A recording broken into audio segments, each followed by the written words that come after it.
Hello, and welcome to Rags to Riches presentation of the trilogy of the 7 Habits of Highly Successful Residential Cleaning Service Owners and Managers. This trilogy consists, of course, of 3 parts. Part 1 that we're going to cover today is the introduction and habit number 1 of being proactive. Habits number 2, 3, and 4 are in part 2, and habits number 5, 6, and 7 are in part 3. I hope you will join us for all 3, because to me this is one of the most important things regarding being a successful owner, manager, and it's true no matter what you do. I have adapted the 7 habits to residential cleaning service owners in particular in this series. However, one thing that I thought about when I was doing this that I have noticed completely through time is there are some unique and common attributes for people who are in what I call the 2% that I talk about all the time. 2% of the wealth in America is 90% of the wealth in America is in the hands of 2% of the people. I talk about this a lot because what makes that money go in those hands? What makes only 2% of companies float to the top as VPs and CEOs? And although there are very few jobs, there's always very few people to fill those positions.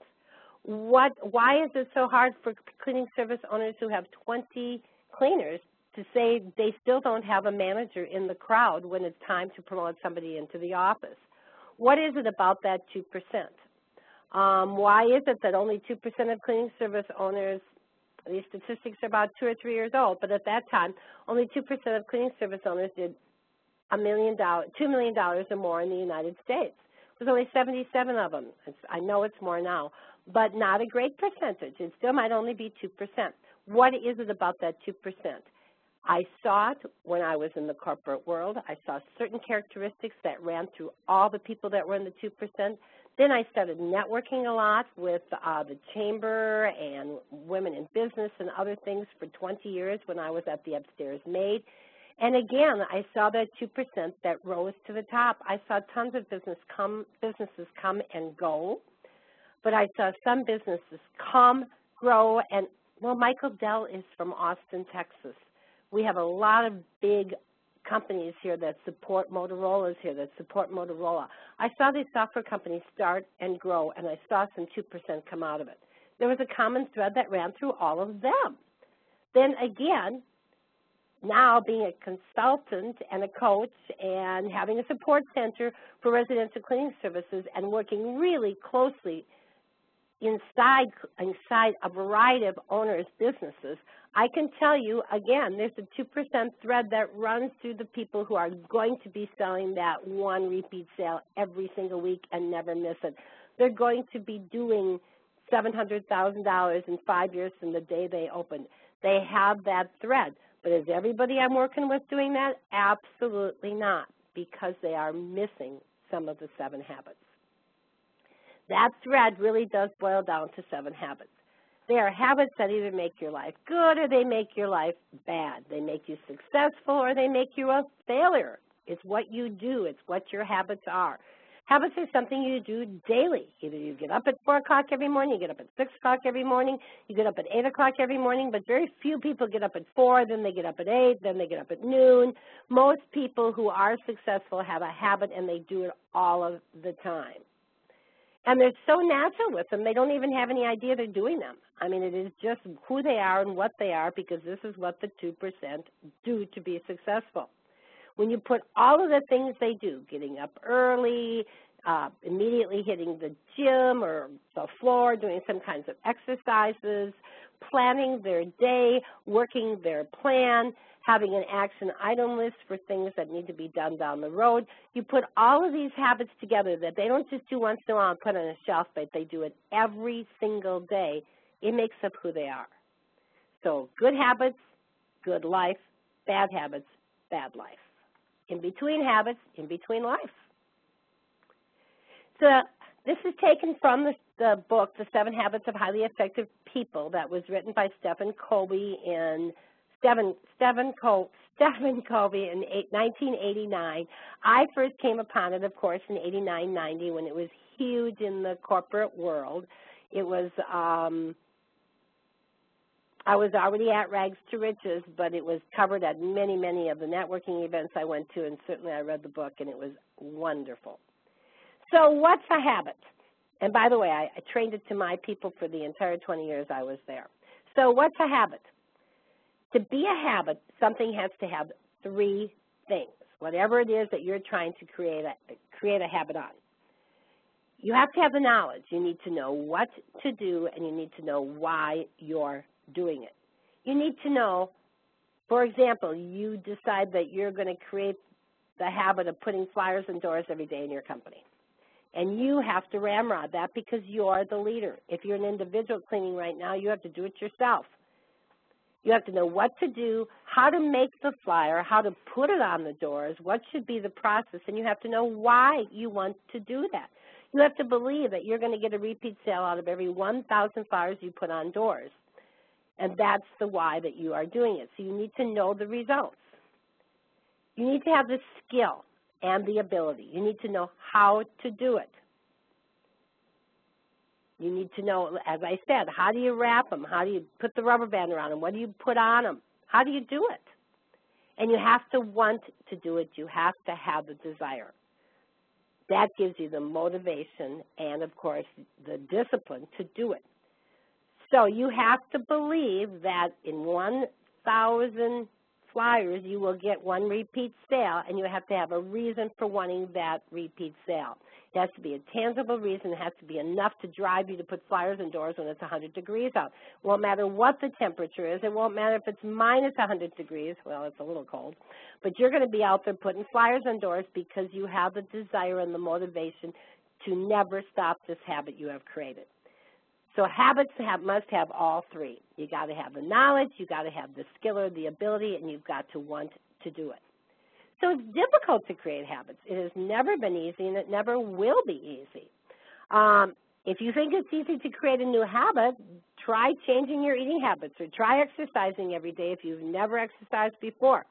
Matter of fact, I would suggest you try starting with once a week, because it's a very difficult habit to keep going. It's not part of your routine yet. It isn't like getting up in the morning and brushing your teeth. And to get the willpower and the self-control to do this walking, oh my gosh, very, very difficult. So if you want to exercise, if you want to think about how difficult it is to create a habit, I would suggest you start with the exercising thing if you're not already an exerciser.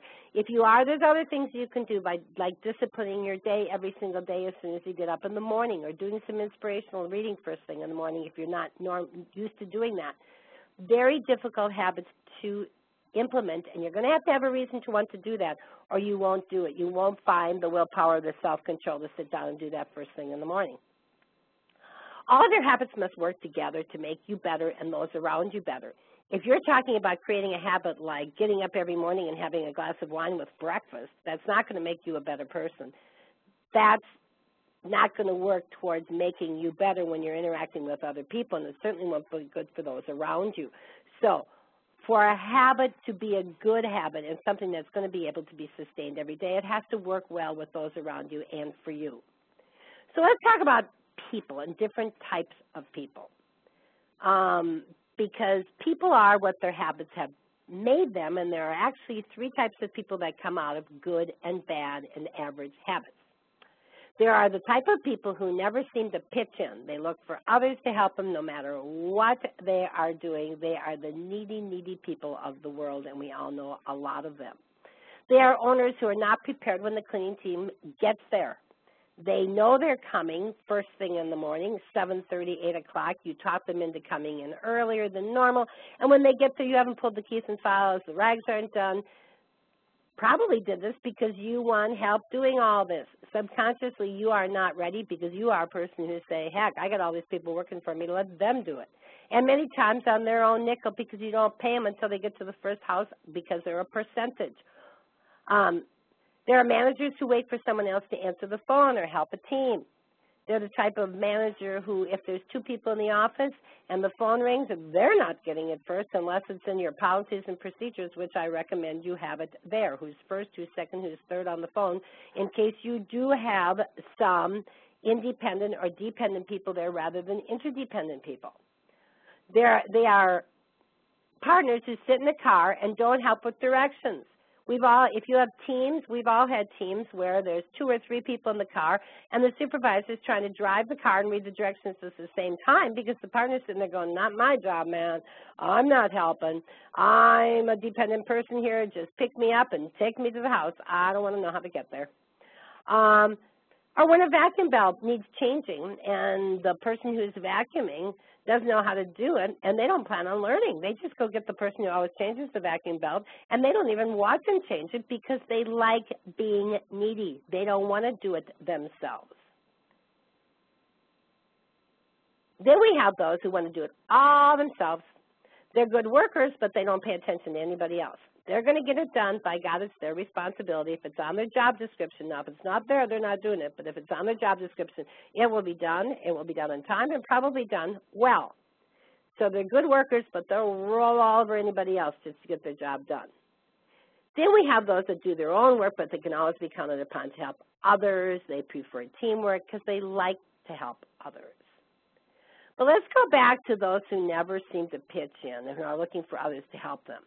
This is the manager or the owner who does not want to call a client when the cleaners are running behind because they know they're going to get yelled at.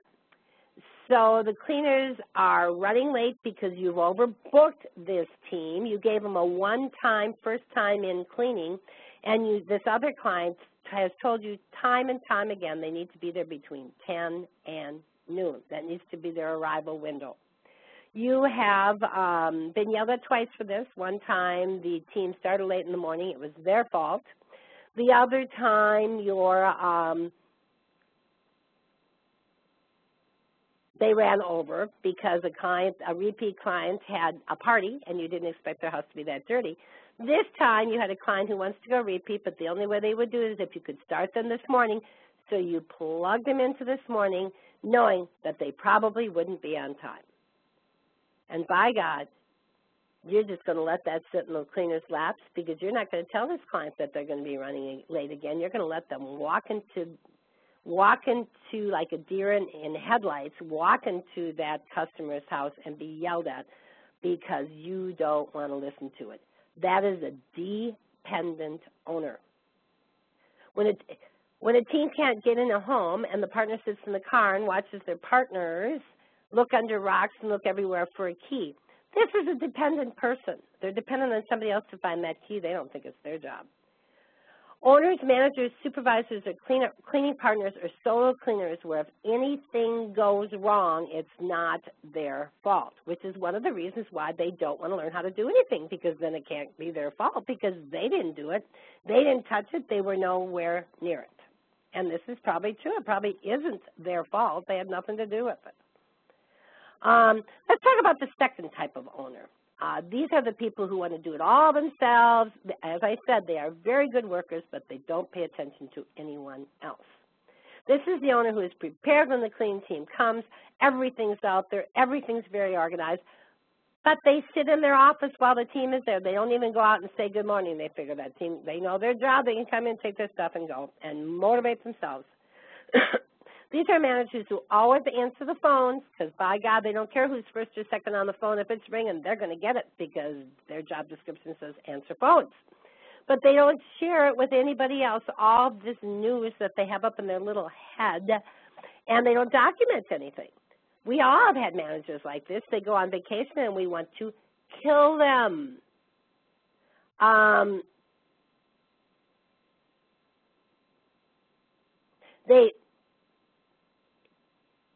Even if somebody else asks to talk to somebody else like the owner, they're going to say, I can help you. And they're going to keep all this information in their head. I'm going through this with several of my clients right now who have change of office personnel, and the person left with all this knowledge in their head. So those are independent people. You think they're great because they don't need your help. They can work on their own. But actually, they can do a lot of damage to a company. An independent person is better than a dependent, but clearly not what's going to make your company functional, strong, with a good foundation, and last forever with as few flaws as possible, few fires and disasters as possible. You have the partner who can read a GPS. They're going to get that team to the house, but by God, they're not going to teach anybody else how to read that GPS. Again, good employee because they can always help out, but the day they're absent, they have really done damage to your company. Couldn't they have taught one other person how to read that GPS? When the vacuum belt needs changing, they're the partner that's the one that's going to go show the other person how to do it, but they're not going to teach the other person. As a matter of fact, they're probably going to smirk the day that that vacuum belt breaks and they're on vacation or had a sick day, and they know that team's going to be in a bind. Almost sometimes you think that's the way the independent person wants it to be, so that you realize how valuable they are to your company, when indeed they are not that valuable at all. They're doing you a lot of damage. This is the We've gone over the not being on time. The partner who finds the key but does not tell anybody where they found it. So they're the independent out there searching for the key. They find it, go, okay. They all go in. They never tell the supervisor or the partners, if they are the supervisor, where it is. They don't document it in a file. So the next time, again, if that person is not there, they're all looking for the flipping key again. How much time is being wasted when they do this? They can fix anything, as I said, but it will be broken again, because when they're not there, nobody else has learned the fix. Then we have the third person, the third owner and manager and partner, who is the interdependent person, the level to which we want all of our employees to be, and certainly we as owners need to get to very rapidly. These are people who would do their own work, but they can always be counted upon to help others. They prefer working in teams. So even if you have a solo situation in your company, if you don't prefer to work on a team, you will not make a good owner if you have employees. You should be doing something that is only you. And there are a lot of professions out there where an owner is the only person working for them. There are things you can do. Consultants normally don't have people working with them. There are things that you can do where you can be an independent person without employing others. And if you are not good at that, or it's not your passion, I would recommend you think about switching careers and companies and buying a company or starting a company that doesn't require you working with other people if you are an independent person. Because you have a team. Even though you're working solos, if you all are not working as a team, you do not have a synergized company, and you will never grow. These are managers who always These are owners who are prepared when the cleaning team arrives. Everything is ready. They had it ready before they went home the night before. They're eager for them to get there. They're sitting in their office working on something else. As soon as they hear the team drive up, they jump out there. They help. They say, hi, how are you? They make sure everything's okay for them. They give them some coffee. They got some donuts. They help the team carry their stuff out to the car and wave goodbye, saying, have a good day, thank you, we'll see you later. This is the owner that's going to make it. Managers who always answer the phone by the second ring. If nobody else answers it, they don't hop on it the first time. By God, even if you're the owner, you're going to answer that phone. You're not going to stand there and talk to that employee because you're very important. And the phone rings 3 or 4 times because that owner, that employee is looking at you, your manager, of your office manager, and thinking, oh, if my owner's talking, I can't answer that phone. If that phone rings more than 2 times and your manager didn't go get it, because that wouldn't be rude to answer that phone in front of you, you better answer that phone. Because in your office, the phone is answered by the second ring, and you need to benchmark that and show your managers it doesn't matter who they're talking to, that phone gets answered by the second ring. You're never more important than an employee or an intern or external client who's obviously on the end of that phone, or a potential external client. You are the person who documents all information. You make sure everybody knows everything. You remind the cleaners about the time situation so that not only will they not run late, they will be early that day, or if anything goes wrong, they will call you and let you know, hey, we are running late, here's what happened. You're going to call the cleaning team 30 minutes before they should be done to make sure they're definitely going to be there on time. So if they can't be, you're going to call the client and be a buffer for them. You're on top of things, and you help everybody as much as you can, because if you, and really it's kind of self-serving, because if you don't do all these things, you're going to end up getting the whiplash in the end. It's better if you're the proactive one rather than getting the whiplash. This is the partner who finds the home on the GPS, finds the key and documents it, makes sure everybody knows where it is, shows everybody how to use the GPS, changes the vacuum belt so it can get done fast, but teaches the other person with a positive, fun attitude. Says, hey, you know what, this is really simple. You want to learn so that if I'm not here someday, you won't be in a bind? And if you put it that way, people are going to learn. Even the dependent person can hardly say no to that. So let's talk about the person who never seems to pitch in. They look for others to help them get what they want. They're generally very, very unhappy people. Why? Because they think others control them. Do they? Of course they do. Come on, when you're constantly asking other people for favors, those people do those favors when it's convenient for them. They do control your life. They think others manipulate them. Of course you can be manipulated. You can be pulled and pushed in any direction these people who are helping you out in life decide to pull or push you. And you feel like others use you, or they feel like others use them because they were maybe mentally thinking, oh, I need somebody to pick me up to take me to the doctor today, like people who don't drive. I will never understand this. They are so dependent. And they'll call a friend to see if they can take them to the doctor at 2, and the friend says, no, I can't do that today. I'm sorry, I got other things going on. And they're going to hang up and go, I can't believe they're not doing that. Oh, my God, I can't believe they wouldn't understand how badly I need to go to the doctor. I just helped them the other day with something, clean their house, and now they won't take me to the doctor. I feel like they manipulated me the other day. They used me. No, they didn't. If you cannot drive to the doctor, go get a driver's license, because you are always going to be at the beck and call of somebody else. And when they say jump, you need to be ready to jump because you put yourself in that situation.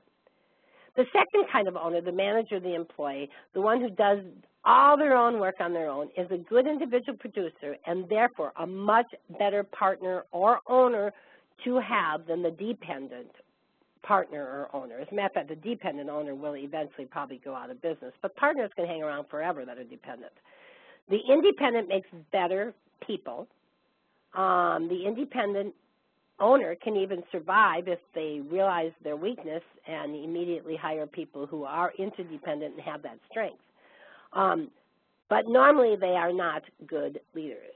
And if you're not a good leader, you probably won't be a real successful owner, because leadership makes the difference from a very successful company to a non-successful company. The difference between one CEO in a corporation that's very successful and one that doesn't make it is the leadership style of each individual person. Independent people don't make good leaders because they don't want to lead anybody. They don't want to be with anybody else. They want to do it all themselves. So, of course, they don't make good team players. They don't make good marriage partners because really they want that household to run the way they want it to run. There will be no give and take.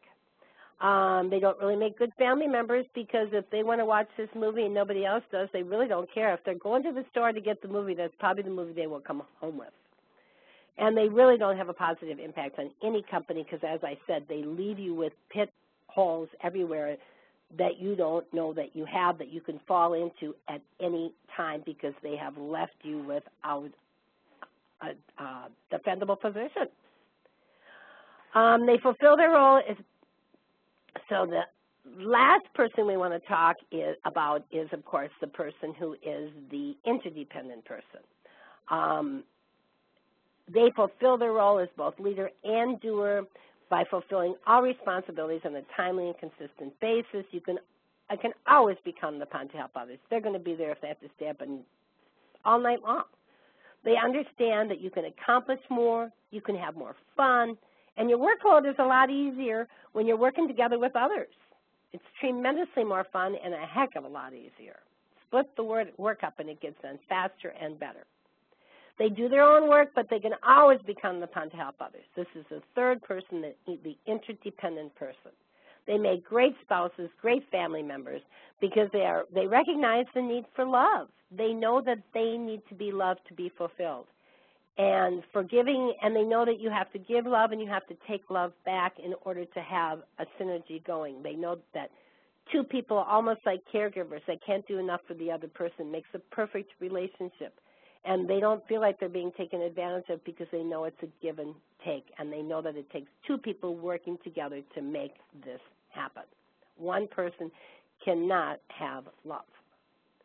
They listen well, they accept others' ideas and opinions, they're very confident because they know that joining the best of two ideas together or several ideas with their own will make things better and easier for everyone. If I take the best of my ideas and mix them with the best of your ideas without being defensive, either one of us, oh my gosh, the ideas are going to be better. It just makes sense. But you can only do this if you have a good amount of confidence. Otherwise, you're always going to be defending your own position. You have to, as one of the habits that we're going to go through is seek first to understand, then to be understood. But it takes a good amount of confidence to do that. And most people who are interdependent to the highest level, the 2% level, I have a great amount of confidence. And they'll listen to what you have to say, and they will never badmouth if they just won't do it, which is what, if they really think it's not a good idea. But they're going to listen very well to hone anything they possibly can. It's important to understand that only persons in the second category, those who want to do it all and can do it all, can move to the third category, that of interdependent, and be good owners, managers, team members, partners, because they have something to offer the team. They know how to do these things.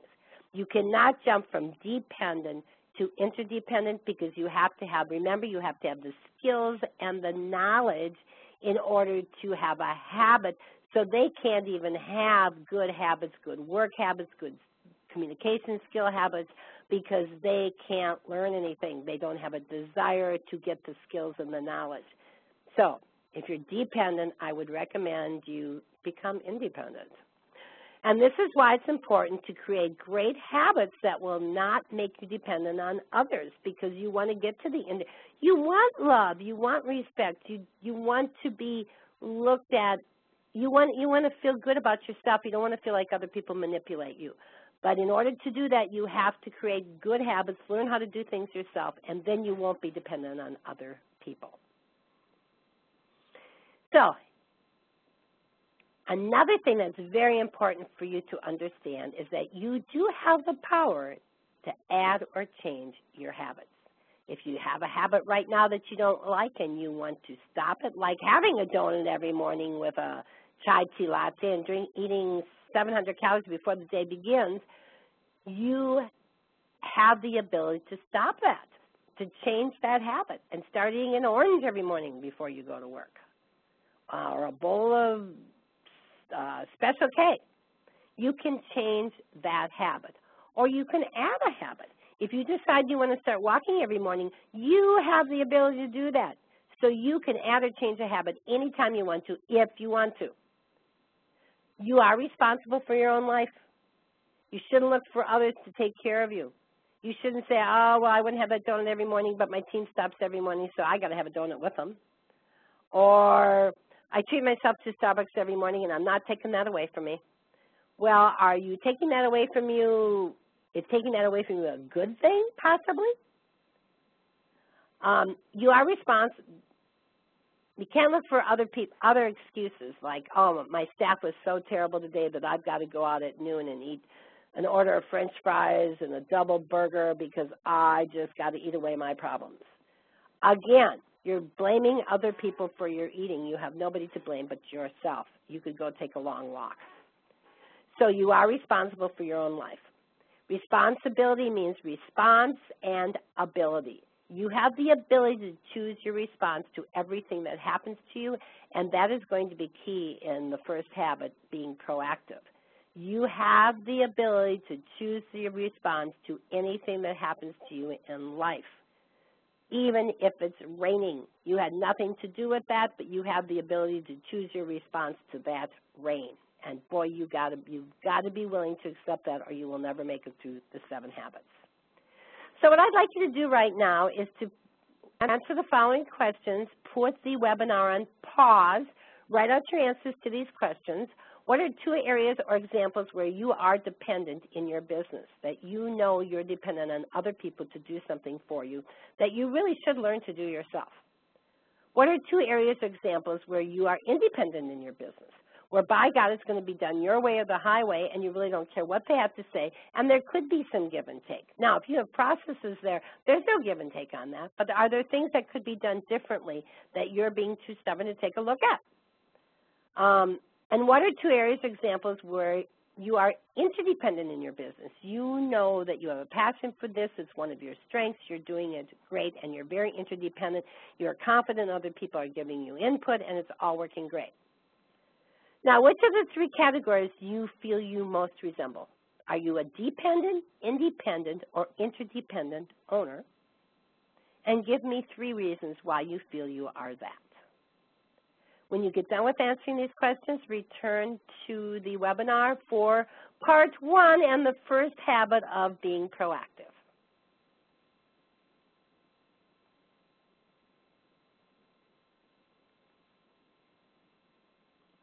Welcome back. Was that a revealing session and project and introspective? And are you ready to create some new habits? I think all of us have room for new habits. I'm eager to see which ones you are creating and how you're going to do with it. But let's talk about the 7 basic habits. What are the 7 habits of highly successful cleaners, residential cleaning service owners, managers, partners, team leaders? They are being proactive, beginning with the end in mind, putting first things first, thinking win-win, seeking first to understand and then to be understood, synergizing, and renewal. So let's talk about being proactive. These are things that, as I said earlier, you have a choice to respond to things any way you want to respond to them. That's being proactive and taking total control of your life and your feelings and the outcome because of the way you reacted to something. We oftentimes think that the way we react to something is something that we've inherited. We learned it, we got it from our parents, we got it from our grandparents. And this line of thought really starts when we're little babies and we see little babies crawling across the floor or doing something or throwing this temper tantrum and they go, just like his grandpa was.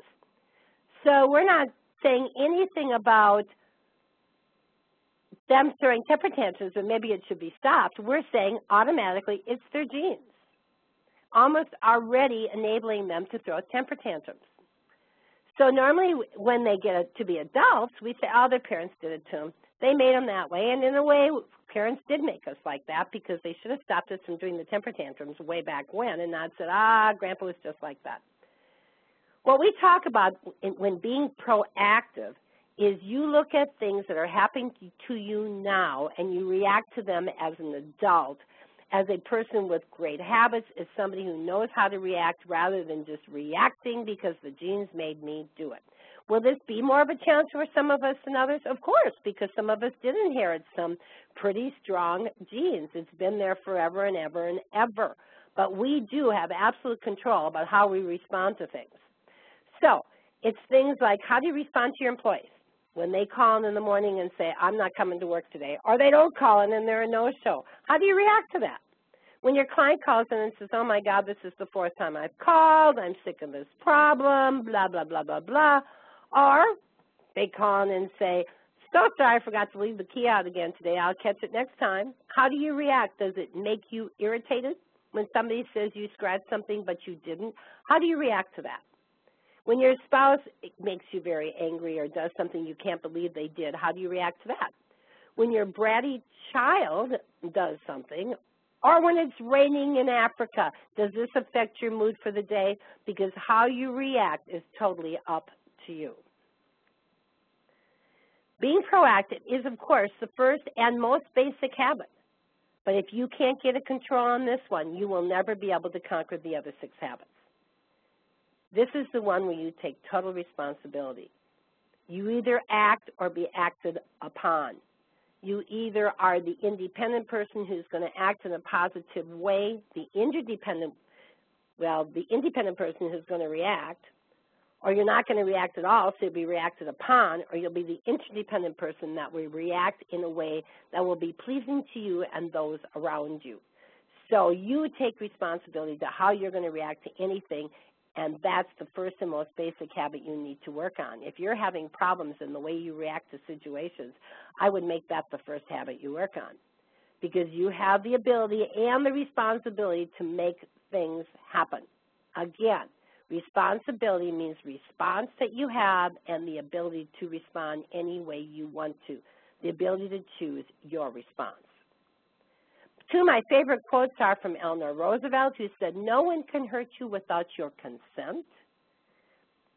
So if you don't want the cleaner who called in sick for the 5th time in 2 months to not hurt you, then don't let it hurt you. Terminate them, because according to your policies, shouldn't they be terminated anyway? Don't get even, don't get angry, do what your policies say. Gandhi also said they cannot take away our self if we do not give it to them. They can't take your ability to manage that company and to own it and do what's right for you and the company and them. They're not coming to work. You need to teach them they're going to have to come to work, or the rest of their life is not going to be too pleasant. They need to form some new habits. Help them to make the decision to do that. You also have the ability to use the responsibility to use your time and energy wisely. As a matter of fact, I'm going to do a webinar on this next week or the week after on how to control your time in your life, because it is the only thing that God gave to every one of us absolutely equal, 24 hours a day, 7 days a week. Who you're born to, how much money they have, what color your skin is, how quickly you catch on, what your IQ is. Those were all things that were given to us very unevenly based on God's blessings to each one of us. And if we were blessed, we need to be taking full advantage of that and then helping those less blessed than us. But the one thing we all got equally is time and energy. And how we use that time makes the difference between the 2% and the non-2%. As a matter of fact, you can find an athlete with natural, phenomenal ability, and he might not become one of the 2% because he can't find the time in his busy social life to work out enough as a child. He wants to play. He doesn't want to concentrate on becoming an athlete. So how they use their time as a child made a difference in how successful they can be. It's all about time. So there are 3 types of concerns or problems with which you deal and you use your time every day. There's problems with your own behavior, something over which you have total control. So whatever time you spend each day creating new habits, changing behavior that needs to be changed is time very well spent. Then you have problems with the behavior of others. Somebody not coming to work on time, somebody having a bad attitude, things over which you have little or no control. You do have control over how they clean, but to terminate somebody for attitude is a hard thing. And if you think they're going to change it, you have very little or no control over somebody's attitude, which is why I say the only thing you should hire for is attitude, period, because you can teach them everything else. And problems with the things, and your third thing is problems with things we cannot control, like the rain in Africa. You have absolutely no control over this whatsoever, so if you waste more than 1 second of time over this, thinking about that, that is absolutely silly. Like the employee who walks out the door and says, I'm going to sue you. You know what? If they sue you, they sue you. There's not a cotton-picking thing you can do about it, but handle it when it comes in the door. So why handle it twice? You really do need to make sure that you don't waste any time or energy over things you cannot control. So these 3 things, the only time that we really should be spending on anything is with our own behavior, unless it's something that we can change in somebody else's behavior. At this time, I just have to bring up, of course, a poem or a prayer that we all know that is, of course, out of Al-Anon. I do believe, however, it might even have been before Al-Anon's time, and that is, Lord, grant me the serenity to accept the things I cannot change, those things that are totally out of my control, the courage to change the things I can. So if there is something I can do with an employee by talking to them about their behavior and how it needs to change rather than avoiding that confrontation, give me the courage to do just that. But more than that, give me the wisdom to know the difference between those things that I'm wasting my time on because it's not going to make any difference anyway, and then help me to accept that, and those things that I need to be jumping all over. You need to be responsible and take responsibility for your actions. Pro owners and managers are smart, they're quick, they catch on rapidly, they're smart because they investigate a lot and read a lot. They definitely know right from wrong, and they're willing to say this is right and this is wrong. They see things as they really are. They don't make up excuses for their own actions or anybody else's actions in their company. They take responsibility for it. So they have a great customer retention because they're not arguing with the client, which we have a tendency to do as owners, defend ourselves right away. And they know what they need to do, and they do it proactively. They do it immediately, and they do understand what it is. They don't look for a million different things, reasons why they shouldn't, of other things to do other than just attacking that problem head on and fixing it. They're the hads and the bees with owners. I had, I woulda, coulda, shoulda, and then the bees.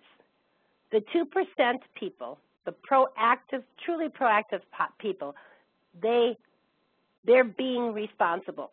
They don't make up any excuses for anything. They do it and get it done. You know why? Because they know if it isn't done by them, they're going to have to admit they didn't do it. They don't look to other people to blame.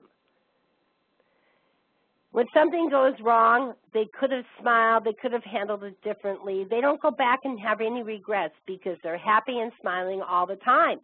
They love life, they love fixing problems because they're being proactive, so they don't face a lot of urgent fires like those people who are not proactive do, so they probably are happier and smile a lot more because they aren't facing all these crises like many owners are. They know mistakes happen and they get over it. When one of your cleaners drops a mirror that's $10,000, it's hard to take. It is what it is. There's nothing you can do about it but figure out how you can get that mirror fixed or replaced as cheap as possible. Get over to doing that. Get over being mad at the cleaner. They didn't do it on purpose.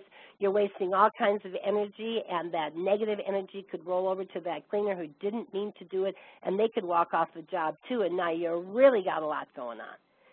Fix it, get over it, and move on. You had no control. Well, right now you have no control over that situation. The mirror's broken. There's nothing you can do but move on. And when you make a promise, and make lots of them, keep them. It shows who you are. It's credibility. It's a benchmark for other people to say, my gosh, she never breaks a promise. Make lots of promises and keep every single one of them.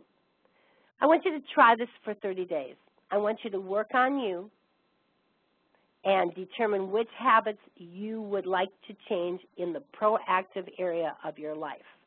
Where are you not reacting right to situations, and how could you react differently? Work on you. Work on being positive, smiling a lot, having fun with life, laughing at the absolute absurd things that happen in your business every day because they are absurd. If you don't have a sense of humor in this, you will never get through this business. And be responsible. Make promises. Do what you say you're going to do. Be the most responsible person that people know they can always count on you. Now, nobody's perfect. Are you going to make 3% of errors in your life, maybe 5%? Of course. But if 95% of the time people can rely on you, they will rely on you. They will feel you're responsible and want to be around you. So, now, at the conclusion of this particular webinar, when you turn it off, I'd like you to think about what 3 hads will you turn into bees in the next 30 days. The had of coulda, woulda, shouldas that you never did. Had I called that client and told him this was going to happen, we wouldn't be here today. I want you to think about your hads, what you have a tendency to do a lot of hads on, and how you're going to turn them into bees in the next 30 days. Thank you so much for joining part 1 of the 7 Habits Trilogy, the introduction and habit number 1, being proactive. I do encourage you to spend 30 days working on proactive things, adding it to your action item list. If you don't have them, we'll talk about that in future webinars, the other two segments of the trilogy. But I do encourage you to try the first habit. Work on being proactive. Work on changing your attitude, taking a deep breath, catching yourself when you've broken that habit. Because remember, it takes 17 times to create a habit. So you're not automatically going to be in a good mood when something goes wrong. And I look forward to seeing you for parts 2 and 3. Part 2, the habits we cover are beginning with the end in mind. This is the values part of the habits. Then putting first things first, which is getting your action item list together and working it from priority number 1 to those things that you'd rather do but aren't that important. And then thinking win-win. So when something goes wrong, we can turn this into a win-win situation. When we're creating ideas in the first place, we think win-win, not just of us, but our internal and external client as well. And then, of course, part 3 will be the last one that you will probably be watching in 60 days, and that's seek first to understand, then to be understood, which is something we probably all of our cleaners to listen to, but we're part, normally, of the communication misunderstanding. Synergizing, which is getting everybody thinking a mission and vision in your company and just working together like a well-oiled wheel. And renewal, where we teach you how to go back and continue to sharpen that saw so that you never get dull 20 years from now. So again, thank you for joining me for part 1 of the trilogy of the 7 habits of highly successful cleaners, owners, of highly successful owners and managers. Thank you.